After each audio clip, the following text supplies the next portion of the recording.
So thank you now, and I'll turn it over to our DWC chair, my good friend and colleague, someone who's waging the fight for equal rights for women on all fronts, Thank Lois you. Frankel. Okay, Barbara. Thank you again. Barbara Lee, thank you. Barbara, thank you for just being our great leader on this and so many issues. We love you. And thank you to the Women's Caucus, the Pro-Choice Caucus. And we have some good men here. Pete Aguilar is our Democratic leader, and I see a bunch.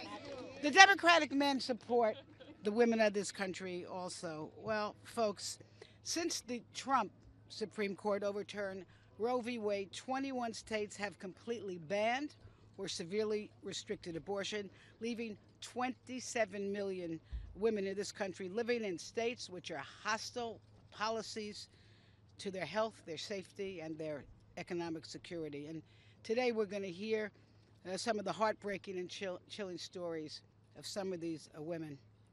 And I know I speak for all of us here when I say that we are so grateful that we have a president in Joe Biden, unlike Donald Trump, a president who Joe Biden champions reproductive freedom.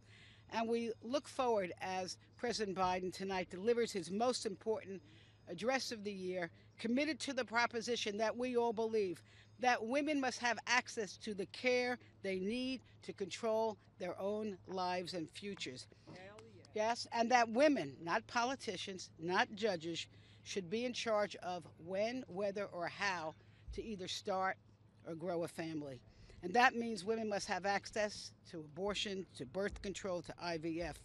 And that's why so many of us brought a guest tonight with us, a guest who is a warrior in the fight for reproductive freedom. And my own guest, where are you? Right here. Dr. Sharice Felix now practices with Planned Parenthood in West Palm Beach. She's an OBGYN. She recently moved from Tennessee when its ban on abortion actually criminalized her practice.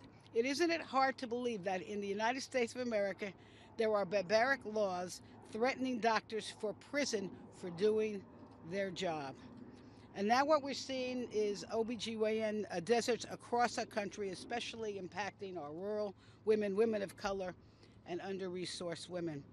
So with our president, Joe Biden, we're fighting back against the cruel anti-choice policies of Donald Trump and extreme Republicans, many who want a nationwide abortion ban. And today we're uplifting the voices of women across the country. So our guests who are here, would you wave? We're giving we're giving you a big thank you for the work that you do, doctors that are here, the work you do to provide the women the health care that they need and deserve, and thank you for the women you're going to hear in a few minutes for being so brave and sharing stories.